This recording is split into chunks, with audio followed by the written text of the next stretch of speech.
Ya, ini PBA reguler sudah ada ya? Sudah Ustaz. Ya, oke. Ya. Untuk yang reguler ini bisa mulai menyampaikan progres PowerPoint-nya.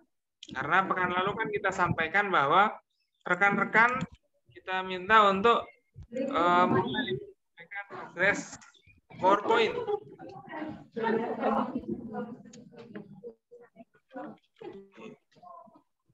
Gitu.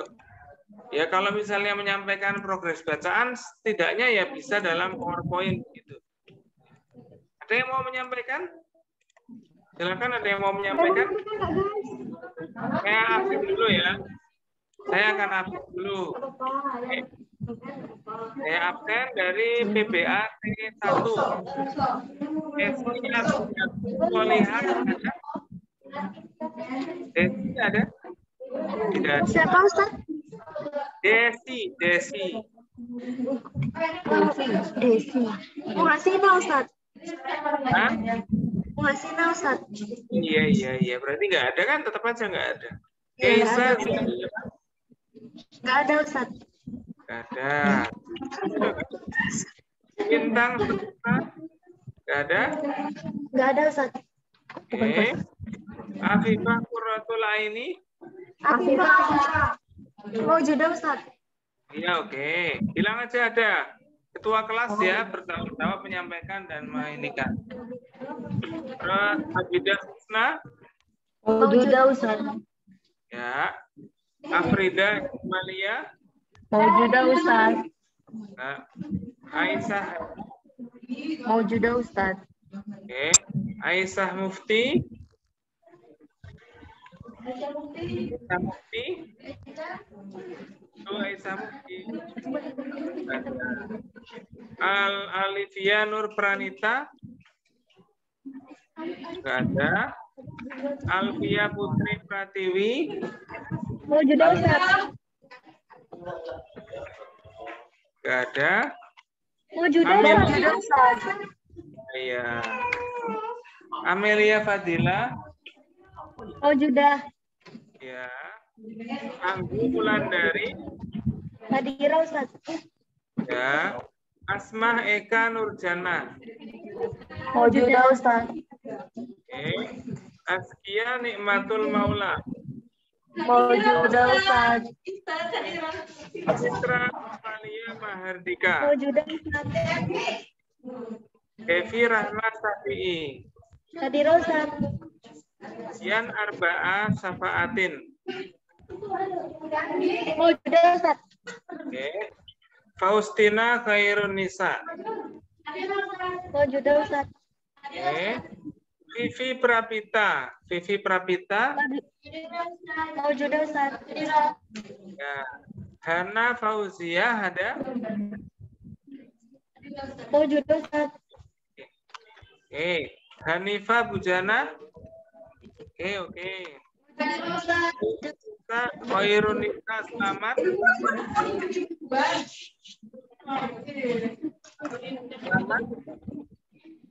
Selamat. Enggak ada. Nailin Hidayati. Hadira Ustaz. Nah. Yeni Enimar. Maujudah Ustaz. Devi Tiana. Ada? Nggak ada Ustaz. Nggak ada. Oke, nggak ada. C2. FF C2.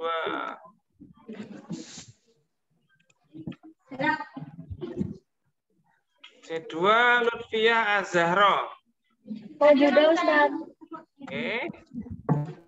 Ina Islami. Nggak ada. Merdina Islami. Maujudah Ustaz. Maujudah Ustaz. Merliana Saputri. Maujudah Merliana. Ustaz. Oke. Lanjutnya Milhatur Rodshidah. Maujudah Ustaz. Hadira. Oke. Selanjutnya Naila Anikotun Nikmah. Maujudah Ustaz. Ya. Nindi Alfia Maisita. Maujudah Ustaz. Isa Konita. Lam Ta'ti Ustaz. Lam Ta'ti Ustaz. Ya. Nur Salamah Tohiro. Maujudah Ustaz. Hah?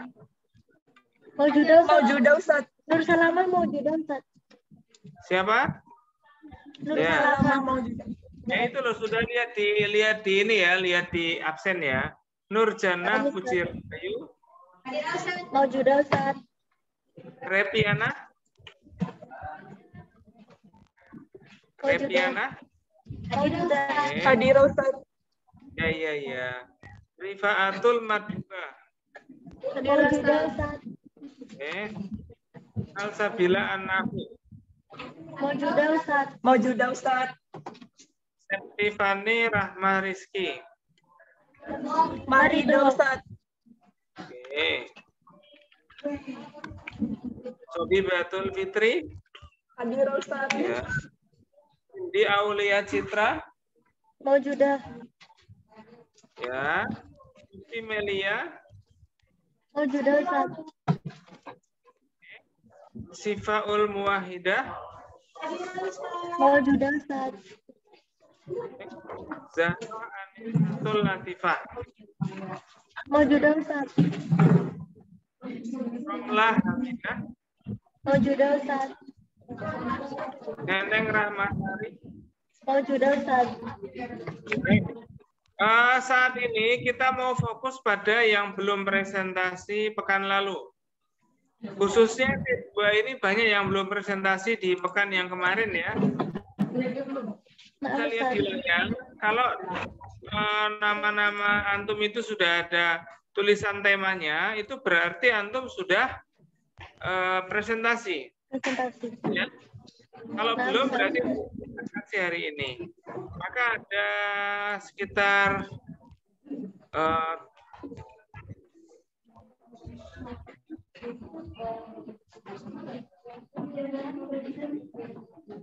22 yang belum presentasi. Maka malam ini boleh presentasi orang-orang itu saja. Gitu ya? Ustaz. Baik, sebelumnya saya kasih pengumuman dulu. Ini untuk teman-teman yang minggu lalu sudah presentasi, bisa mengerjakan tugas yang lain.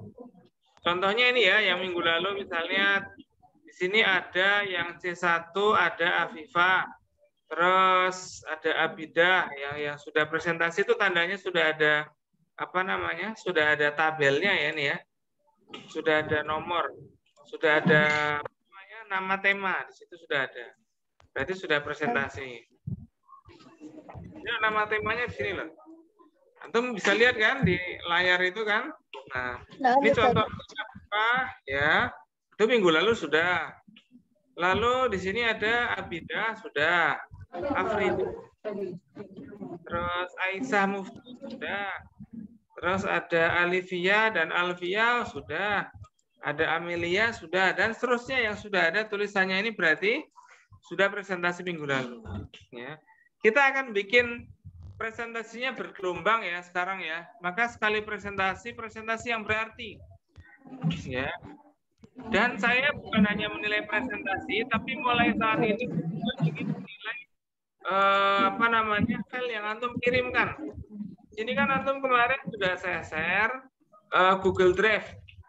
Nah, apakah antum sudah mengisinya? Kelihatannya banyak yang belum ada, banyak yang belum mengisi. Bukan banyak, mungkin apa?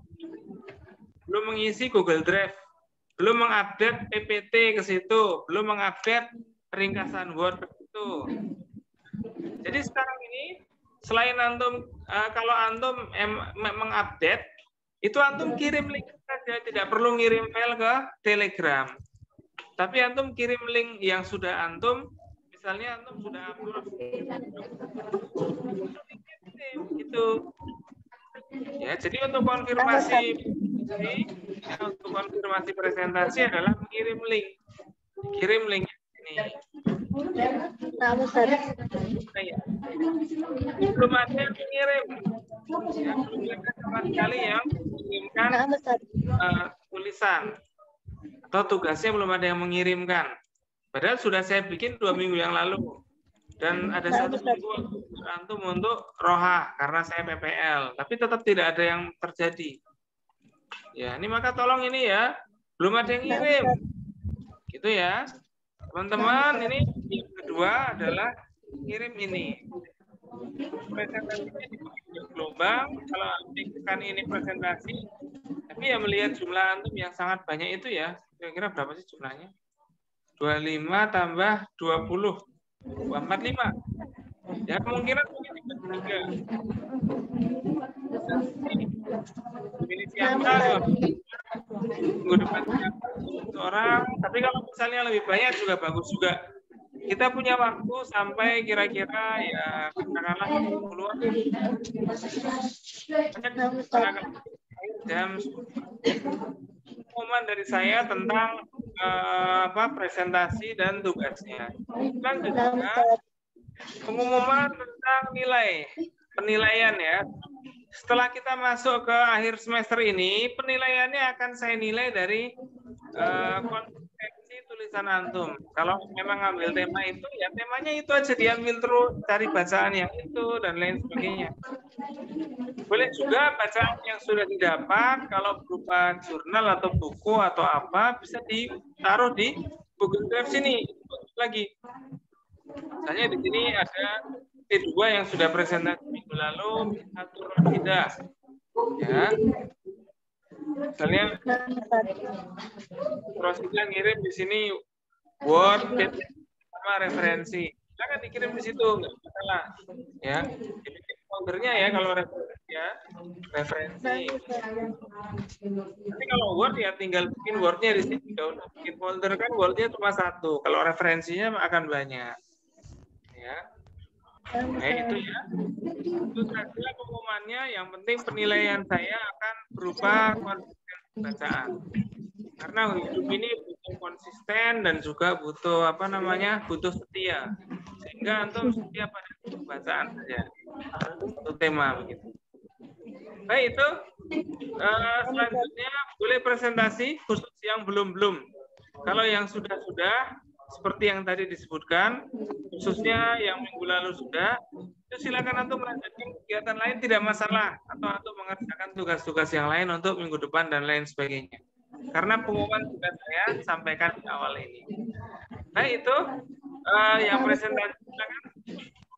Jadi mulai.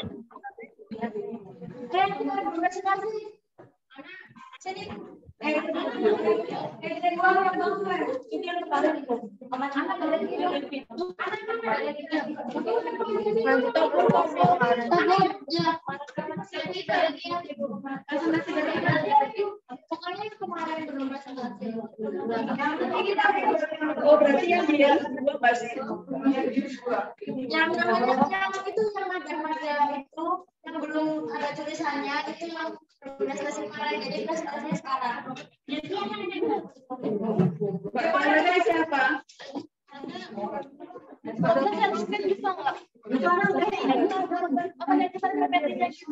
Yang resum.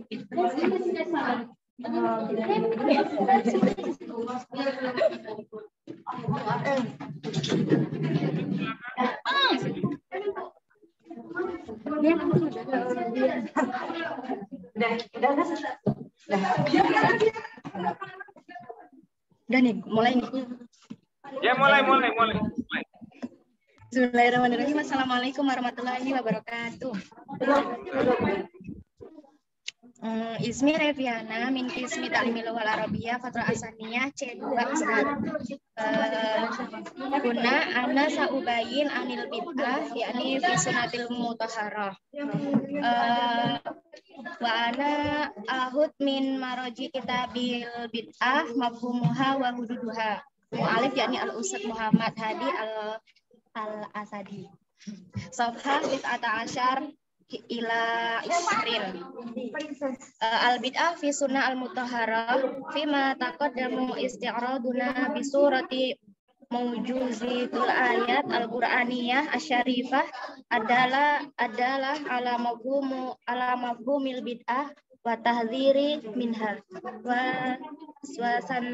wa sanasata'ridu fi hadzal fasal ma warada min ahadits wa riwayat manqulah an Rasulillahi sallallahu alaihi wasallam wa sawfa lan yaqtasir iradina li al ahadits al marwiyah an Rasulillah sallallahu alaihi wasallam ala fariqi muayyan minal muslimin bal sana hal dzikrul riwayah al-waroda an Rasulillah sallallahu alaihi wasallam an fariqil fariqain al-awwal yakni waja'a anhu sallallahu alaihi wasallam annahu qala iyyaka anna tusanna sunnatul bid'ah fa innal abda adza sunnatun sayyi'ah li haqqihi wa zirahi an amalin biha Tuma atani wa an Arbali bin Sariyah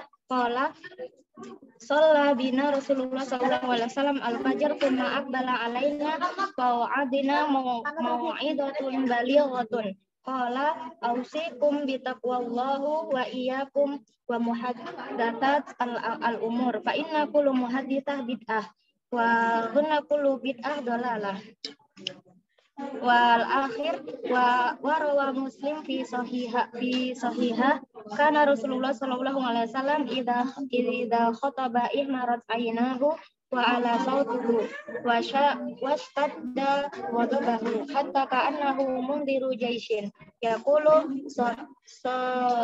sahibukum wa masakum wa yaqul ba'athat anna wa sa'at kahatain wa yuqarrinu baina isba'aihi as-sababah wal wusta wa yaqul amma ba'du fa inna khairul hadits kitabullah. Syukran wassalamualaikum. Syukran Ustaz. Halas. Assalamualaikum warahmatullahi wabarakatuh. Ya, waalaikumsalam. Baik sekali dengan bahasa Arab. Bagus. Terima kasih. Selanjutnya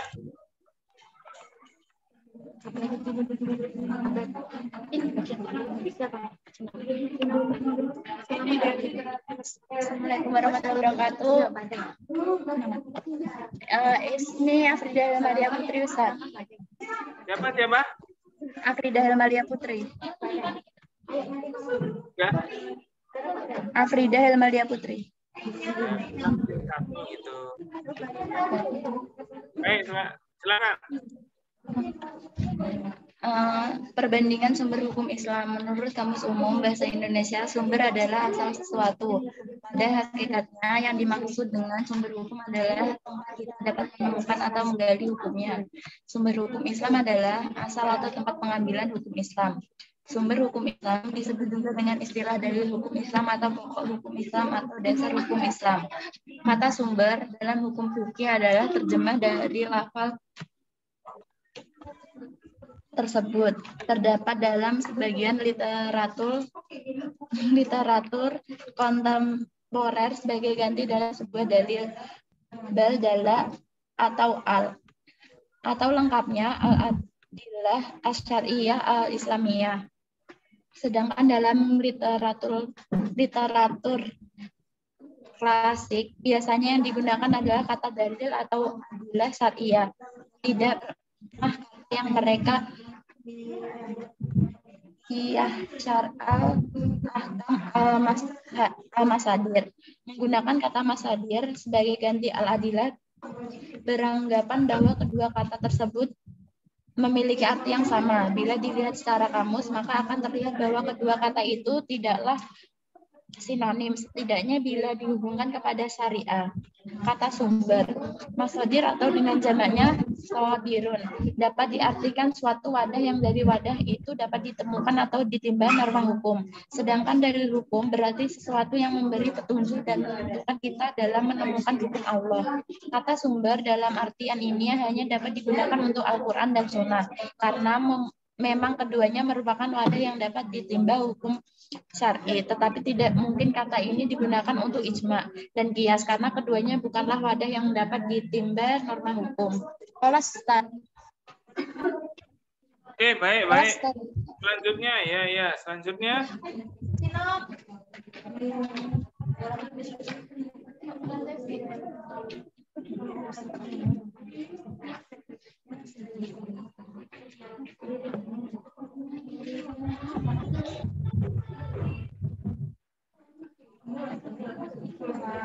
warahmatullahi wabarakatuh. Ismi Citra Novalia. Dengan judul Maqasid Syariah. Secara bahasa, kata maqasid sendiri berasal dari kata maksud yang berarti tujuan atau target. Berangkat dari kata tersebut, beberapa ulama memiliki pengertian atau definisi mengenai maqasid syariah yang berbeda. Al-Qasim misalnya, menurutnya maqasid syariah merupakan tujuan atau rahasia Allah yang ada dalam setiap hukum syariah. Sedangkan Sunni berpendapat bahwa maqasid syariah adalah tujuan yang ingin dicapai oleh syariat agar kemaslahatan manusia bisa terwujud. Secara umum, maqasid syariah memiliki tujuan untuk kebaikan atau kemaslahatan umat manusia. Tujuan ini sejalan dengan tujuan dari hukum Allah, yaitu kebaikan. Bentuk-bentuk maqasid syariah. Menurut Imam Asy-Syatibi ada 5 bentuk maqasid syariah. 5 bentuk ini disebut juga sebagai 5 prinsip umum atau kulliyat al-khamsah. Masing-masing bentuk ini memiliki 2 pembagian, yaitu dari segi wujud atau penjagaan dan dari segi adam atau pencegahan. 5 bentuk maqasid syariah ini adalah sebagai berikut. 1. Maqasid syariah untuk melindungi agama. Bentuk maqasid syariah untuk melindungi agama merupakan hak memeluk dan meyakini seseorang boleh dan berhak memeluk agama yang diyakini oleh secara bebas dan tanpa gangguan. Maqasid syariah untuk melindungi jiwa. Bentuk maqasid syariah untuk melindungi jiwa merupakan landasan dan alasan yang menyatakan bahwa seorang manusia tidak boleh disakiti, dilukai, apalagi dibuli. Lalu maqasid syariah untuk melindungi pikiran. Bentuk maqasid syariah ini melindungi pikiran atau akal. Berangkat dari hal ini, maka secara hal yang menyebabkan hilangnya akal menjadi tidak boleh, termasuk di dalamnya mengkonsumsi narkoba atau minuman keras. Termasuk dalam hal ini juga adalah kebebasan berpendapat secara aman bagi setiap orang. Lalu maqasid syariah untuk melindungi harta. Maqasid syariah untuk melindungi harta menjamin bahwa setiap orang berhak memiliki kekayaan, harta, benda, dan merebutnya bagi orang lain merupakan hal yang dilarang, baik dalam bentuk pencurian, korupsi, dan lain sebagainya. Dan yang terakhir, maqasid syariah untuk melindungi keturunan. Maqasid syariah untuk melindungi keturunan membuat zina menjadi terlarang karena dapat memberikan dampak negatif, baik secara biologis, psikologis, ekonomi, sosial, nasab, hukum waris, dan lain sebagainya. Ini namanya siapa? Citra Novalia, Ustaz. Ya. Temanya apa sebenarnya? Maqasid syariah, Ustaz. Nah, ya, oke.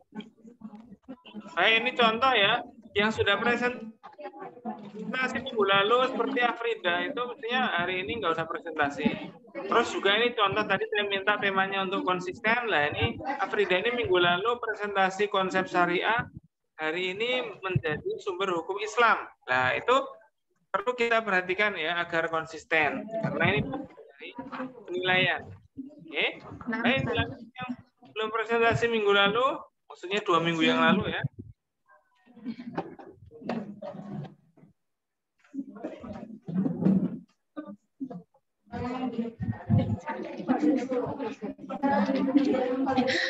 Assalamualaikum warahmatullahi wabarakatuh.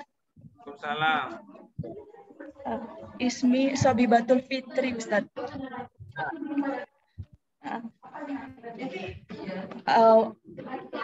Aqra'u tahtal maudu' mafhumul bid'ah.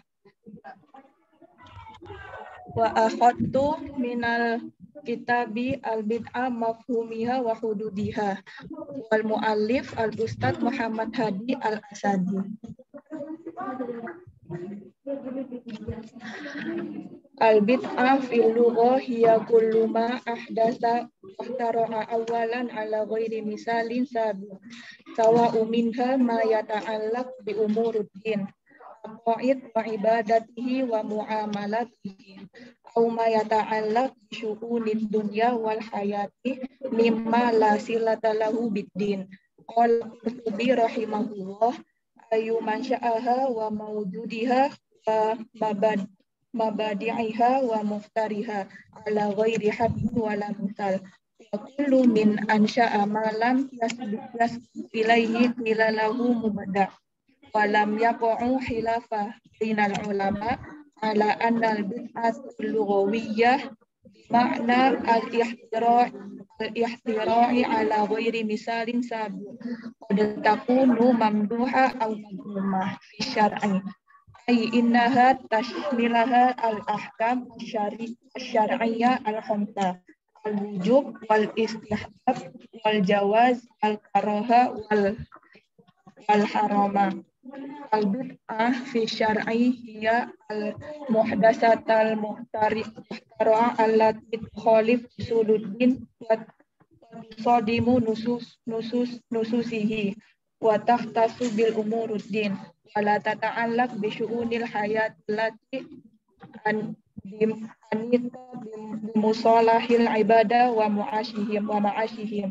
ka'anzimati ta'lim wal amal wal imran wa ghairiha wa min summa fa kullu muhdatsati bihadzal ma'na man sama atau min sama, bukan min summa ya.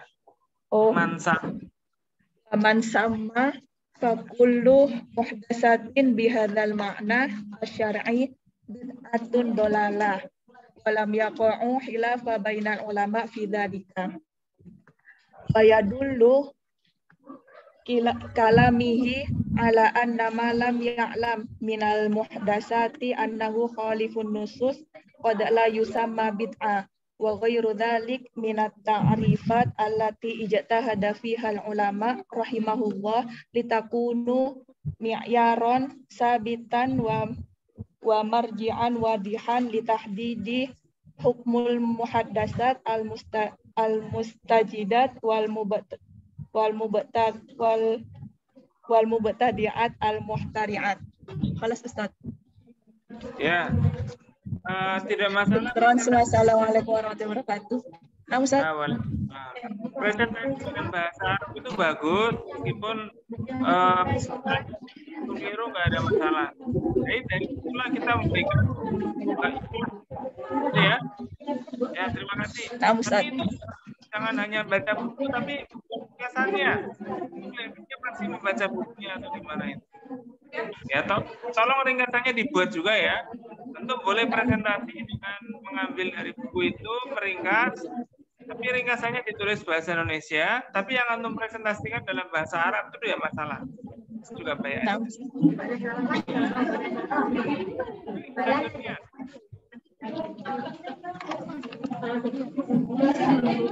Kan aku belum tadi.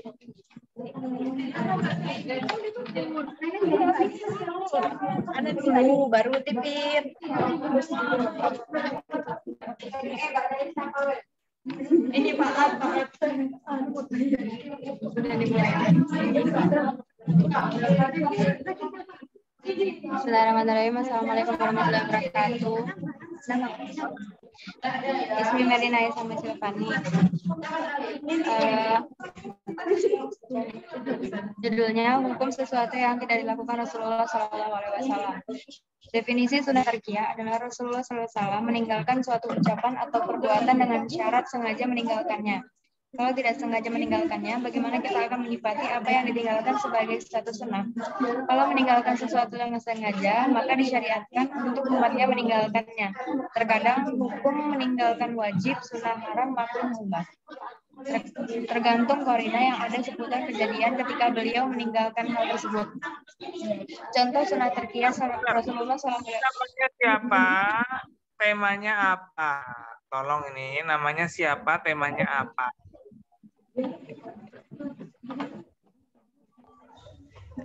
Ismi Merdiana Islami Silvani.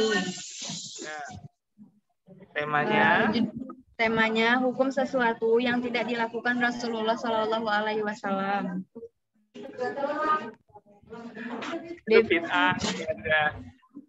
Ya. Definisi sunnah tarkiyah adalah Rasulullah Shallallahu Alaihi Wasallam meninggalkan suatu ucapan atau perbuatan dengan syarat sengaja meninggalkannya. Kalau tidak sengaja meninggalkannya, bagaimana kita akan menyifati apa yang ditinggalkannya sebagai suatu sunnah? Kalau meninggalkan sesuatu dengan sengaja, maka disyariatkan untuk umatnya meninggalkannya. Terkadang hukum meninggalkannya wajib, sunnah, haram, makruh, mubah. Tergantung korina yang ada seputar kejadian ketika beliau meninggalkan hal tersebut. Contoh sunnah tarkiyah adalah Rasulullah Shallallahu Alaihi Wasallam tidak makan daging kuda zebra yang ditangkap As-Sa'ab bin Jasmah radhiyallahu anhu untuk dihadiahkan kepada Rasulullah Shallallahu Alaihi Wasallam. Ketika beliau melihat kesedihan di wajah Ibnu Jasmah, beliau berkata, kami menolak karena kami sedang ihram. Sementara itu, Rasulullah mengizinkan untuk memakan kuda zebra yang ditangkap Abu Qatadah radhiyallahu an, dan beliau bertanya kepada sahabat apakah mereka masih memiliki sebagian dagingnya. Ibnu Hajar rahimahullah berkata, jumhur ulama menggabungkan hadis-hadis yang bertentangan tentang Rasulullah menerima dan menolak daging hewan buruan. Hadis yang meriwayatkan penolakan beliau memakan daging hewan buruan dimaknai dengan yang diburu oleh orang yang tidak berihram untuk yang sedang berihram. Dalil yang menunjukkan tidak melakukan tidak berarti haram. Rasulullah SAW meninggalkan beberapa hal karena sebab-sebab tertentu yang muncul. Beliau memastikan bahwa sebab ditinggalkannya bukan karena haram. Tentunya beliau tidak melakukan renovasi Ka'bah dan membuat 2 pintu karena kaum Quraisy baru saja meninggalkan perkuburan. Beliau khawatir seandainya hati mereka berubah lagi dan membenci hal itu. Assalamualaikum warahmatullahi wabarakatuh. Waalaikumsalam.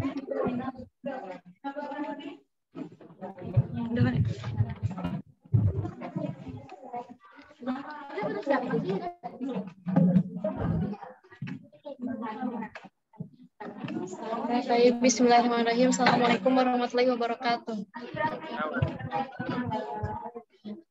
Ustaz Ismi Rifaatul Matbah, pasti C2 dengan judul Relevansi Hukum Islam di Indonesia. Islam yang tumbuh dan berkembang di Indonesia jauh berbeda dengan Islam yang pertama kali muncul di Arab. Karena Islam yang masuk ke Indonesia ini, Islam masuk dan berkembang di Indonesia tidak langsung dari Arab, tetapi melalui India dan Persia terlebih dahulu. Maka secara historis Islam di Indonesia tidak hanya dipengaruhi oleh budaya dan tradisi lokal, namun juga oleh Islam India, Persia, dan Arab. Setelah Islam ditransmisikan dari generasi ke generasi serta kepada masyarakat non-Arab, maka lahirlah tradisi-tradisi Islam yang beragam, sesuai dengan adanyum sahihil kul zaman wa makan, bahwa Islam memiliki kapasitas untuk menampung kemajemukan yang menjadi ciri khas kehidupan masyarakat manusia. Tradisi dan kebudayaan yang dikemas dalam adat di Indonesia merupakan hal yang harus diperhatikan dalam menjunjung tinggi syariat Islam. Jangan sampai Islam yang sudah mengakomodir nilai-nilai dan tradisi di Indonesia ternodai dengan suatu yang salah menurut syariat. Dengan memahami makna bid'ah dan mengetahui tradisi dan kebudayaan Indonesia, jelas bahwa Islam hadir dan berkembang bukan dengan peperangan, melainkan dengan cara damai. Contohnya dengan pernikahan atau perdagangan.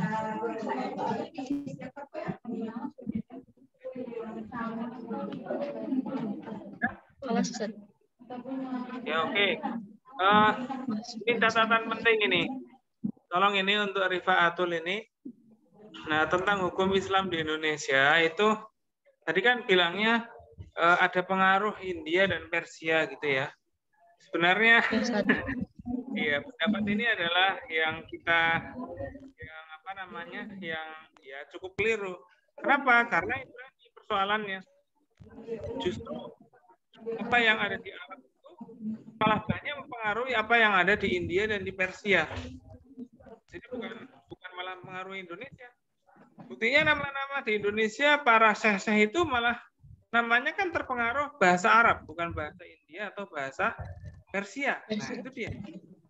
Ini kita harus mendudukkan hukum Islam di Indonesia ini meski berbeda dengan Arab. Jadi itu ya pakaian, ya makanan, budaya. Hal-hal makanan itu diperhatikan. Orang Arab memang tidak makan kerupuk atau tidak makan tidak makan gudeg gitulah misalnya. Tapi kan kehalalan gudeg itu jadi perhatian oleh ulama Indonesia. Jadi gitu. Tidak masalah kalau ada yang mungkin itu bagi saya adalah kesempatan untuk kita menggambarkan pelajaran yang lain. Itu ya. Terima kasih. Slide-nya jangan lupa dibuat ya untuk mengkritik tentang ini. Baik.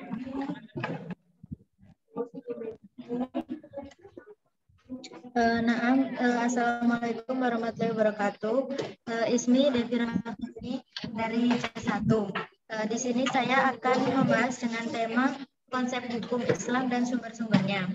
Pengertian hukum, perintah atau firman Allah yang berhubungan dengan perbuatan mukallaf, baik berupa tuntunan, peringatan dan larangan, atau pilihan, kebolehan atau wadi, menjadikan sesuatu sebagai syarat dan penghalang bagi semua hukum. Dari definisi di atas menunjukkan bahwa yang menetapkan hukum adalah Allah Subhanahu wa taala dan hanya Allah hakim yang maha tinggi dan maha kuasa, dan Rasulullah sebagai penyampai hukum-hukum Allah kepada manusia. Maka dari itu sumber hukum utama dan yang paling pertama adalah Al-Qur'an, kemudian sunnah sebagai sumber kedua dan ijtihad sebagai sumber ketiga. Sedangkan ada yang disebut dengan sumber dan dalil. Secara etimologis berarti asal dari segala sesuatu atau tempat merujuk sesuatu. Dan secara terminologi dalam ilmu usul berarti rujukan yang pokok atau utama dalam menetapkan hukum Islam, Al-Quran atau Sunnah.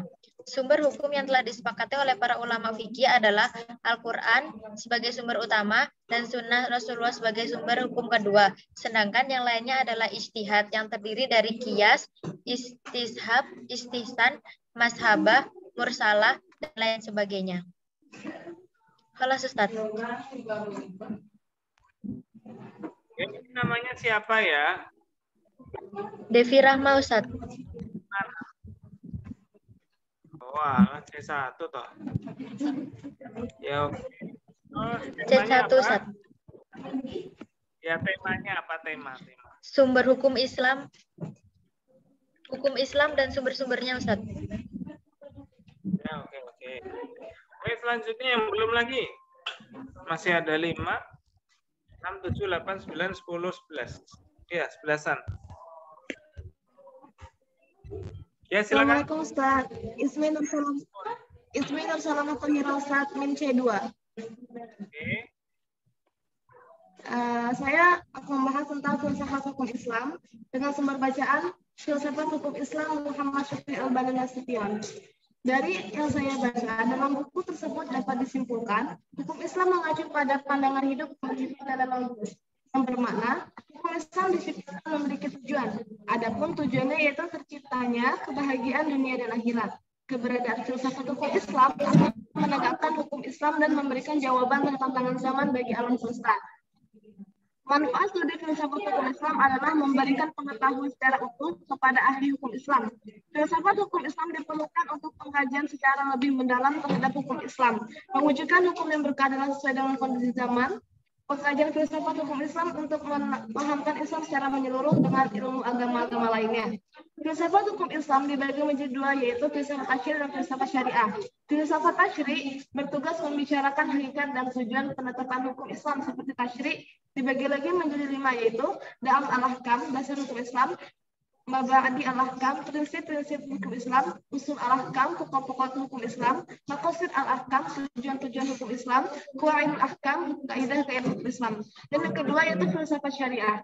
Filsafat ini membicarakan hakikat dan rahasia Islam dan mengungkapkan materi-materi hukum Islam seperti ibadah, muamalah, jinayah, uqbah, dan lain-lain. Pengembangan filsafat syariah dibagi 4, yaitu Asal Ahkam, dasar hukum Islam, Khosais al-Ahkam, ciri-ciri khas hukum Islam, Mahasin al-Ahkam atau mazaya, keutamaan hukum Islam, dan Tawabi al-Ahkam, karakteristik hukum Islam. Syukran Ustaz. Oke. Baik, terima kasih. Selanjutnya.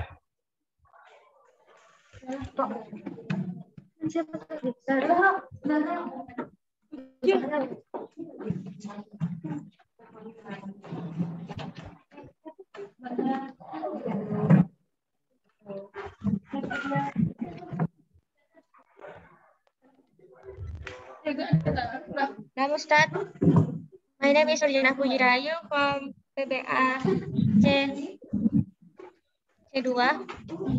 Siapa namanya? By title Nurjanah Pujirahayu Ustaz. Iya. C2.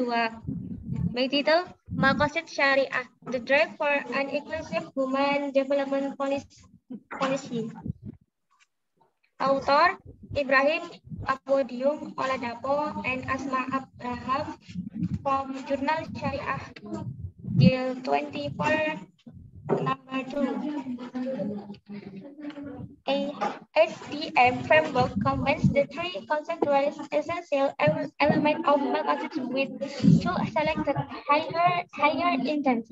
Three conceptual elements of Maqasid, namely human life, al-nafs, education al-akal, and income al-amal, as the dependent variable in the model, and two elements higher intent, namely social justice and rights, as dependent variables integrated into a single model called Islamic development model. Several studies have shown the comprehensive development models in the contemporary society. The integration of the above mentioned factors may and it does help to realize the assumed benefit of the model. The proposed model provides us better and comprehensive the integrates many dimensions. That is because human rights tend to be realized through the exercise of social justice in the first stage. The three dimensions of human development are considered as the five rights of every individual without discrimination. The second text is the interaction between social justice and the three dimensions of human development. Furthermore, there is a unidirectional relationship between the exogenous and endogenous variable. Figure 3 shows the model built up from the combination of the different dimensions. Third dimension, this dimension, social justice, human rights, education, health, and income. The social and moral condition, especially of the vulnerable in society, logic is that of the IHDM will benefit the people and the society sense of human development, offer opportunities towards economic growth, entrepreneurial capability, as well as inclusive development of the economy. Thus, this might have significant impact on the society, but in the short run and the long run, the platform for implementing the proposed model will be development agencies, government, individuals, or groups that are keen on promotion universal development. Syukran. Tunggu. Ya, ini temanya Maqasid Syariah. Tapi antum banyak bicara tentang ekonomi. Berarti antum mau ngambil tema apa sebenarnya? Maqasid Syariah yang ya. Jadi Maqasid Syariah kan maksud dan tujuan dari syariah itu sendiri kan Ustaz. Nah, ini kayak Maqasid Syariahnya itu dihubungkan dengan kebijakan pembangunan manusia yang inklusif. Jadi ada sangkut pautnya juga dengan ekonomi. Ya, kalau antum mau fokus di ekonomi, silakan fokus pada akad-akad dalam ekonomi yang berhubungan dengan Maqasid atau apa. Gitu ya. Nah, Ustaz. Jadi bukan saya menolak, tapi justru makin detail temanya, makin kita kejar seperti itu. Baik, syukran. Selanjutnya.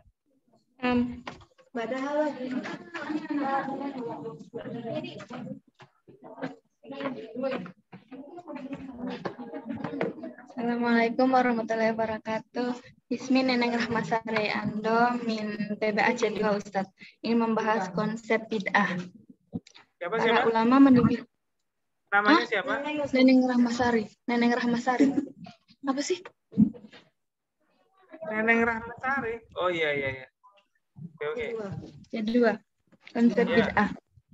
Para ulama mendefinisikan bid'ah dengan berbagai macam. Dalam penulisan akan mengambil beberapa definisi para ulama ulama saja, antaranya menurut Imam Syafi'i ia mendefinisikan bid'ah adalah perkara-perkara baru itu berbagi menjadi 2 bagian. Pertama, perkara baru yang menyalahi Al-Quran, Sunnah, Ijma atau menyalahi Atsar, sesuatu yang dilakukan di antara mereka yang mengingkarinya. Perkara baru semacam ini adalah bid'ah yang sesat. Kedua, perkara baru yang baik dan tidak menyalahi Al-Quran, Sunnah, ataupun Ijma. Maka sesuatu yang baru seperti ini tidak tercela. Yang B, menurut Ibnu Hazm, lahir 314 Hijriah, ia berkata bid'ah adalah Tiap-tiap yang dikatakan atau perbuatan yang tidak salah pada sesuatu yang dinisbahkan kepada Rasulullah SAW dalam agama adalah segala hal yang datang pada kita dan tidak disebutkan di dalam Al-Quran atau hadis Rasulullah SAW. Ia adalah perkara yang sebagaimana memiliki nilai padahal sebagaimana yang diriwayatkan dari Sayyidina Umar radhiyallahu anhu, alangkah baiknya bid'ah ini ia merujuk pada semua amalan baik yang dinyatakan oleh nas Al-Quran dan hadis. Secara umum, walaupun amalan tersebut tidak dijelaskan dalam nas secara khusus, namun di antara hal yang baru adalah dicela dan tidak boleh kan apabila ada dalil-dalil yang melarangnya. Ketiga, menurut Ibnu Abdil Mar, ia merupakan ahli hadis dan ahli fikih yang bermadzhab Maliki. Adapun perkataan Umar, sebaik-baik bid'ah, maka bid'ah adalah bahasa Arab adalah menciptakan dan memulai sesuatu yang belum pernah ada. Apabila bid'ah tersebut dalam agama menyalahi sunnah yang telah berlaku, maka itu bid'ah yang tidak baik. Wajib mencela dan melarangnya, menyuruh menjauhinya dan meninggalkan pelakunya apabila telah jelas keburukannya. Alirannya, sedangkan bid'ah yang tidak menyalahi dasar syariat dan sunnah, maka itu sebaik-baik bid'ah. Berdasarkan definisi di atas, dapat disimpulkan bahwa menurut ulama fikih sunnah adalah perbuatan-perbuatan Rasulullah SAW yang mempunyai hukum syariah yang bersangkutan dengan mukhalaf, yang berarti suatu perbuatan yang akan mendapat pahala bila dikerjakan dan tidak berdosa bila ditinggalkan. Oke, selanjutnya. Jadi pada intinya menurut ulama fikih, sunnah adalah perbuatan-perbuatan Rasulullah yang mempunyai hukum syariah yang bersangkutan dengan mukhalaf, yang berarti suatu perbuatan akan mendapat pahala bila dikerjakan dan tidak berdosa bila ditinggalkan. Baik. Sekarang assalamualaikum warahmatullahi wabarakatuh. Waalaikumsalam. Selanjutnya. Bismillahirrahmanirrahim. Assalamualaikum warahmatullahi wabarakatuh. Ismi Nisakanitan min fasli C2 Ustaz. Mau presentasi tentang fikih waqi dan fikih prioritas. Dalam bahasa Arab, fikih berarti mengerti, memahami, mengetahui. Sedangkan al-waqi berarti kejadian, peristiwa, dan kenyataan.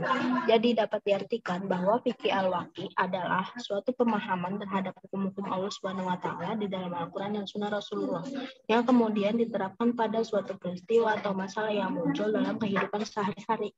Dan salah satu fungsi adanya fikih al-waqi adalah untuk mengetahui pemecahan masalah berdasarkan hukum Allah SWT dan Rasulnya, serta menerapkan dalam kehidupan sehari-hari. Begitu pula istilah fikih waqi dekat dengan pengertian ijtihad tatbiki yang dibawa dan dipopulerkan oleh Imam Asy-Syatibi, ahli ulama usul fiqh dan ulama terkemuka di mazhab Maliki. Jadi menurut ijtihad tatbiki adalah upaya untuk menerapkan hukum yang digali dari Al-Quran dan hadis Rasulullah ke objek hukum. Jadi perbedaan antara fikih waqi dan ijtihad tatbiki muncul dari cara penerapannya. Fikih waqi berangkat dari pemahaman terhadap suatu peristiwa, kejadian, persoalan atau masalah yang muncul dari masyarakat untuk menemukan cara penyelesaian masalah yang sesuai dengan hukum Allah dan sunnah Rasulnya. Sedangkan fikih prioritas terambil dari kata aula yang bermakna lebih utama, afdol, dan lebih penting. Dari sini secara terminologis, fikih prioritas dapatlah dipahami sebagai pemahaman yang komprehensif akan segala hal yang berkenaan dengan hukum, nilai, dan amalan agama, serta menempatkannya dalam tingkatan yang teratur dengan mendahulukan yang lebih penting daripada yang penting. Kegunaan lain dengan adanya fikih prioritas yang dapat dipergunakan dalam kehidupan ini, bahwa penentuan setiap amalan, nilai, atau hukum yang diputuskan itu akan terhindar dari aneka ragam kepentingan yang tidak berlandaskan atas dalil Al-Quran dan juga sunnah Rasul. Hal ini mengingatkan bahwa dalam penetapan prioritas lebih penting di atas penting, didasarkan kepada standar yang berlaku dalam syariat.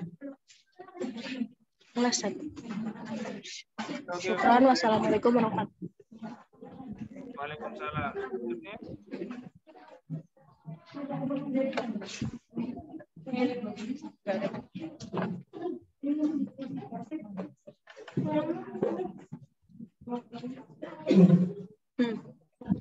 Ismi Romlah Hamidah min fasli Jasani. Akhatul marja anil kitab usul fikih li ta'lif Abdul Wahab Khalaf. Ini siapa namanya siapa tolong? Ismi Romlah Hamidah min fasli Jasani. Ya, ini. Akhatul marja anil kitab usul fikih saubayin an nasy'ah wa tatawur baina ilmu fikih wa ilmu usulil fikih. Nasya'at ahkamul fikih ma'a nasy'atil Islam. Li'anal Islam huwa majmu'atun minal aqaidi wal akhlaqi wal ahkamil amaliyah. Qad kanat hadhil ahkam al-amaliyah fi ahdi Rasul mukawwinatun minal ahkam allati waradat fil Qur'an. Wa minal ahkam allati sadarat minar Rasul fatwa fi waqi'atin aw qada'in fi khusumatin aw jawaban an su'alin. Fakanat majmu'atul ahkam al-fiqhiyah fi turihal awal mukawwinatun min ahkamillah rasulihi wa masdarihi al-Qur'an wa sunnah. Wa fi ahdi sahabah qira'at lahum tawari lam tuwaji al-muslimin wa lam taqra' lahum fi ahdi Rasul. Fajtahadu fiha ahlul ijtihad minhum wa qadu wa aftu wa syara'u wa adafu ila al-majmu'atil awal iddatu ahkamin istamdituha bi ijtihadihim. Fakanat majmu'atil ahkam al-fiqhiyah fi turihatani mukawwinatan min ahkamillah wa rasulihi wa fatawi sahabi wa aqdiyatihim. Wa masadirul Qur'an wa sunnah wa ijtihadi sahabah wa fi hadaini turaini lam tudawwin hadhil ahkam wa lam tusyari' ahkam liwaqa'i fardiyah bal kana tashri' fihima lama hadatha fi'lan minal waqi' wa ma waqa'a minal hawadith. Wa lam ta'khudh hadhil ahkam sighatan amaliyah bal kanat mujarrad hawil juz'iyyah liwaqa'i fi'liyah. Wa lam tusamma hadhil majmu' ilmu fiqhi wa lam yusamma rijaluha min sahabah al-fuqaha. Wa fi ahdi tabi'in wa tabi'i tabi'in wal a'immatil mujtahidin wa huwa bi taqrib al-qur'an al-hijriyan atsani wa tsalits ittasa'at ad-daulah al-islamiyah wa dakhala fil islam kathirun ghairal arab. Wajahat al-muslimin atawari wa masyakil wa buhus wa nazariyat wa harakah umraniyah wa aqliyah hamalat al-mujtahidun ala sa'ah fil ijtihad wa tashri'il kathir min al-waqa'i' wa futihat lahum abwaba min al-bahthi wan nazari fatasa'a midanu tashri'il ahkam al-fiqhiyah wa syuri'at ahkam kathirah lil waqa'i fardiyah wa amma ilmu usulil fiqh falam yansha illa fil qarni tsani al-hijri li'annahu fil qur'anil hijril awwal lam tada' hajatun ilaihi. Farasul kana yufti wa yabdi bima yuhabbihi ilahi rabbuhu minal Qur'an wa bima yalihim bihi minas sunan.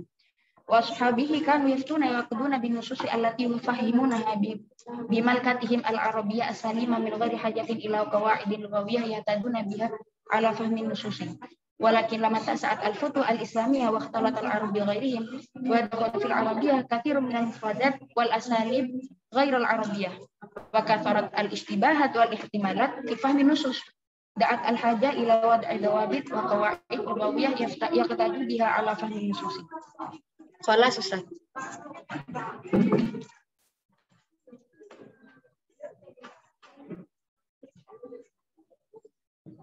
Khalas Ustaz.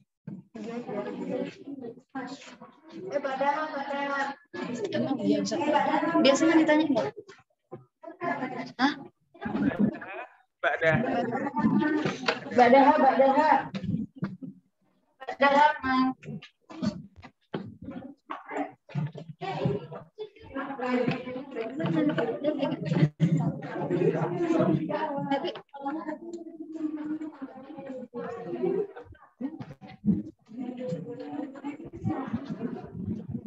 Ustaz, Ismi Milatul Rasyidah.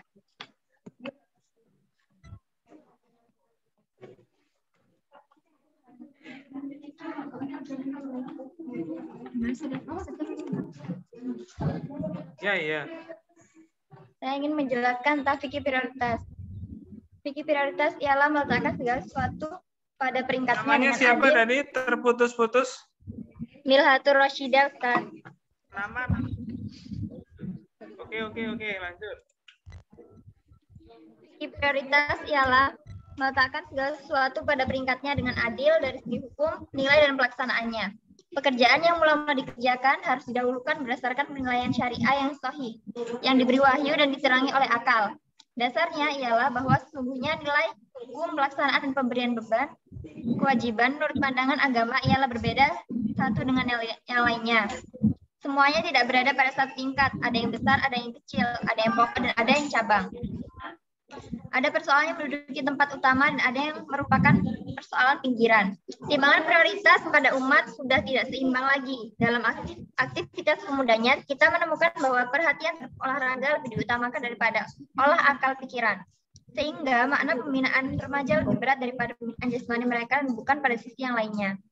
Sesungguhnya, bintang masyarakat dan nama mereka yang paling cemerlang bukan ulama atau ilmuwan, bukan pemikir atau juru dakwah, akan tetapi mereka adalah apa yang kita sekarang sebagai aktor dan aktris. Kalau dilihat dari segi material, perhatian mereka kepada dunia olahraga dan seni memakan biaya sangat tinggi. Pada saat yang sama, lapangan dunia pendidikan, kesehatan, agama, dan perkhidmatan umum sangat sedikit mendapat dukungan dana.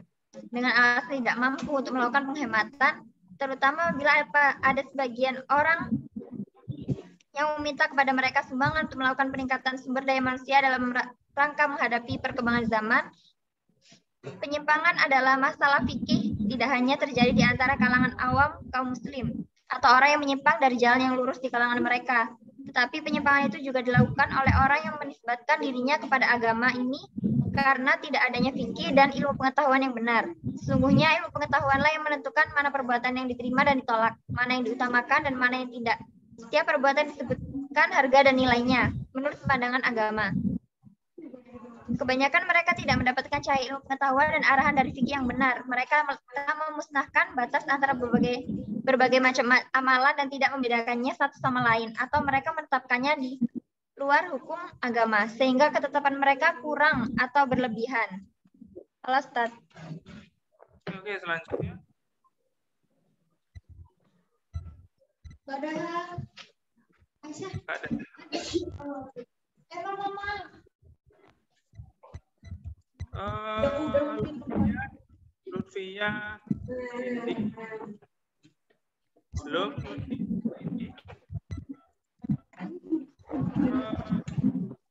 Fitrian Anggi Wulandari belum. Aisyah Hana. 4 orang lagi. Terusnya ini ya. Ini siapa ini? Isyana Zaidah Ustaz. TPA C1. Temanya? Apa Ustaz? Temanya, judulnya, temanya. Judulnya bid'ah Ustaz.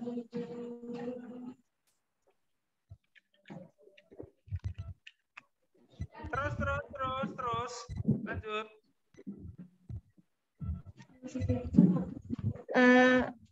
Sunnah dan bid'ah. Arti sunnah secara syara adalah jalan yang diridhoi Allah yang ditempuh dalam agama, yaitu yang ditempuh oleh Rasulullah dan yang lainnya yang paham terhadap agama dari kalangan para sahabat. Seperti dalam surat Alaikum bisunnati wa sunnatul khulafa'ur rasyidin min ba'di. Kemudian bid'ah secara syariat adalah memperbarui perkara dalam agama yang menyerupai ajaran agama Islam itu sendiri, padahal bukan bagian dari agama. Dalam hadis wa kullu muhdatsatin bid'ah. Kemudian terdapat beberapa pendapat menurut Syekh Zaruk bid'ah dibagi menjadi 3 macam, yaitu bid'ah syariah, bid'ah idafi, dan bid'ah khilafi. Bid'ah syariah adalah setiap suatu amalan yang ditetapkan tanpa landasan syar'i, dan hal ini bisa memadamkan sunnah dan membatalkan yang hak. Ini adalah seburuk-buruk bid'ah.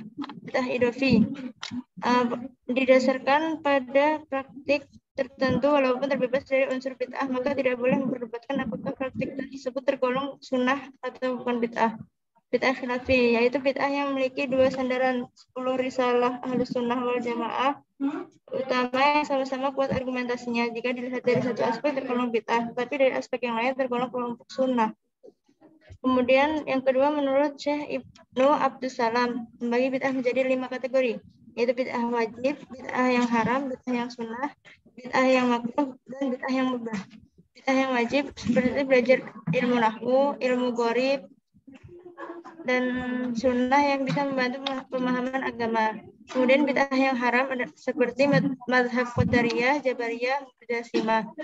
Bid'ah yang sunnah seperti membangun pesantren dan madrasah dan tiap-tiap hal baik yang belum pernah ada di masa generasi awal.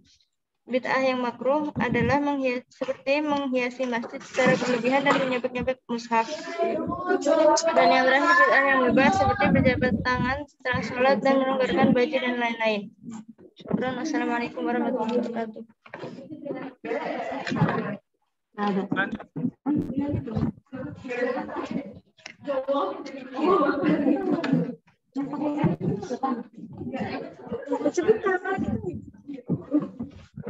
Dari Bismillahirrahmanirrahim.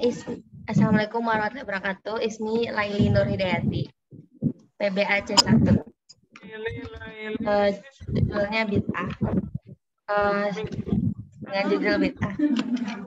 Secara etimologis, kata bid'ah merupakan bentuk masdar dari kata abada yang tersusun dari rupain ba dan dal. Arti dari kata tersebut punya dua makna. Pokok yang tampak bertangan atau bertolak belakang. Pertama mengandung pengertian mengandung pengertian kelemahan atau kerendahan. Kedua mengandung pengertian syiddat wa kilas, yakni kekerasan, kekasaran atau kekerasan. Cara beribadah. Ibadah dalam berbagai bentuknya telah dicontohkan oleh Nabi Shallallahu Alaihi Wasallam. Walau dalam kenyataannya umat Muslim dalam melaksanakan ibadah tersebut tampak sangat bervariasi, mulai dari cara takbiratul ihram, cara membaca surat Al-Fatihah, dan lainnya. Halo, dengar nggak? Minggu lalu sudah presentasi kan? Minggu lalu sudah presentasi makna syariah. Minggu lalu. Makna syariah ibadah, Ustaz. Apa? Ibadah kan? Ibadah ini. Nah. Apa ini? Kalau sudah ditentukan minggu lalu itu ya seperti itu saja. Kita sudah mulai konsisten dengan satu tema. Makna syariah. Oh gitu. Ya gitu dong. Ini presentasi dulu ini. Yang saya cari ini Lutfiah sama Nindi. Lutfiah ini Lutfiah dan Nindi ini mana ini? Syukur. Assalamualaikum warahmatullahi wabarakatuh. Lutfiah dan Nindi ini Lutfiah dan Nindi ini. Ini dua orang ini aja yang belum presentasi malam ini yang saya tunggu. Lutfiah ada? Halo Lutfiah? Mau judul Ustaz.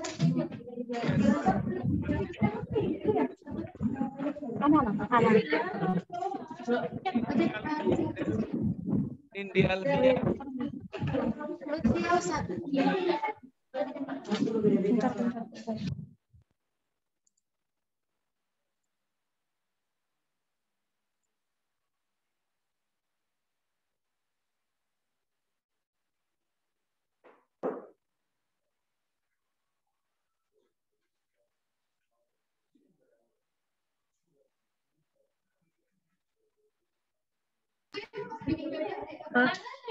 Bismillahirrahmanirrahim. Assalamualaikum warahmatullahi wabarakatuh. Ismi Lutfiah Zahra min PBA C2. Makna dan jenis bid'ah. Jenis-jenis bid'ah ialah bid'ah adin, yaitu bid'ah adin Islam terdiri dua macam, yaitu bid'ah qauliyah dan i'tiqadiyah, dan bid'ah fil ibadah. Untuk bid'ah ibadah terdiri dari dua jenis, yaitu yang berhubungan dengan pokok ibadah dan juga yang berkaitan dengan penambahan ibadah. Yang kedua, bid'ah qauliyah i'tiqadiyah. Bid'ah ini adalah bentuk bid'ah yang terbentuk keyakinan dari ucapan-ucapan yang disebutkan oleh kelompoknya atau golongannya. Lalu jenis bid'ah dalam ibadah.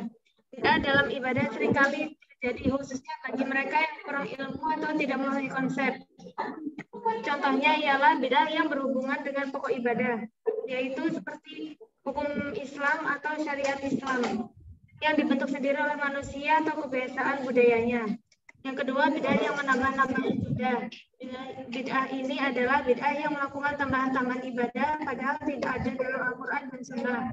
Misalnya menambah rakaat salat wajib, melakukan salat sunnah di luar waktu yang sudah ditentukan. Yang ketiga, bid'ah pada sifat ibadah. Bid'ah ini misalnya saja melaksanakan zikir dilakukan dengan suara kencang berjamaah atau sampai ribuan kali hingga menzalimi diri sendiri. Jika adalah perintah Allah agar umat Islam mengingat dan menghayati akan kebesarannya. Yang keempat, bid'ah untuk mengkhususkan ibadah.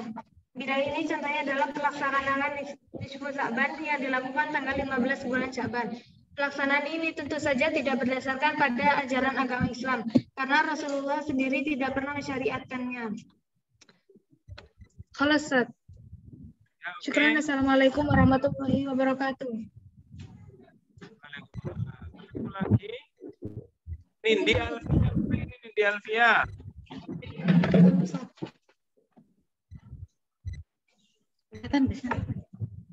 Ya, cepat.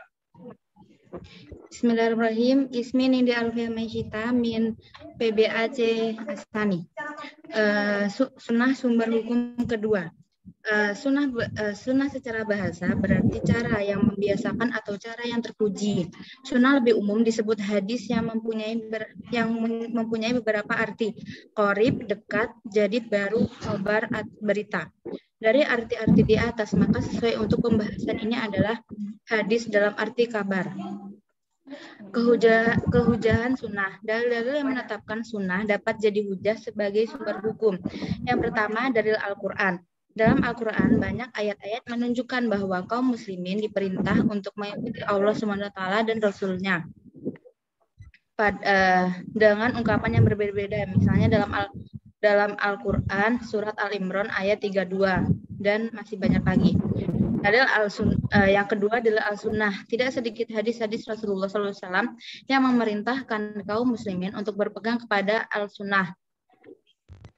Terus yang ketiga, istimewa sahabat. Setelah wafatnya Rasulullah SAW, para sahabat mendapatkan satu permasalahan. Mereka mencarinya dari Al-Quran, dan jika tidak mendapatkan dari Al-Quran, mereka bertanya-tanya kepada sahabat lain. Mungkin di antara mereka ada yang hafal dan ingat. Kemudian hal tersebut dijadikan ketetapan hukum sesuai yang disampaikan sahabat kepadanya. Hal ini dilakukan oleh Abu Bakar, Umar bin Khattab, dan para sahabat lain, serta para tabi'in. Yang keempat adalah logika. Al-Quran memerintahkan kepada manusia beberapa kewajiban, pada umumnya bersifat global, tidak terperinci baik caranya maupun syarat-syaratnya. Misalnya tentang sholat, zakat, puasa, dan ibadah haji. Hal ini perlu pada penjelasan sehingga tidak salah dalam melaksanakannya. Maka kehadiran sunnah merupakan penjelasan terhadap kemujmalan Al-Quran. Kalau saat syukron. Wassalamualaikum warahmatullahi wabarakatuh. Ya, waalaikumsalam warahmatullahi wabarakatuh. Ya, jadi alhamdulillah kita bisa presentasi seperti itu kira-kira ya. Maka minggu depan juga 20 atau 15 orang juga oke. Dengan cara yang seperti itu. Jangan lupa yang saya nilai. Zoom itu yang saya nilai adalah itu. Dan juga tolong upload filenya. Word, PPT, dan referensi yang Anda baca. Itu ya.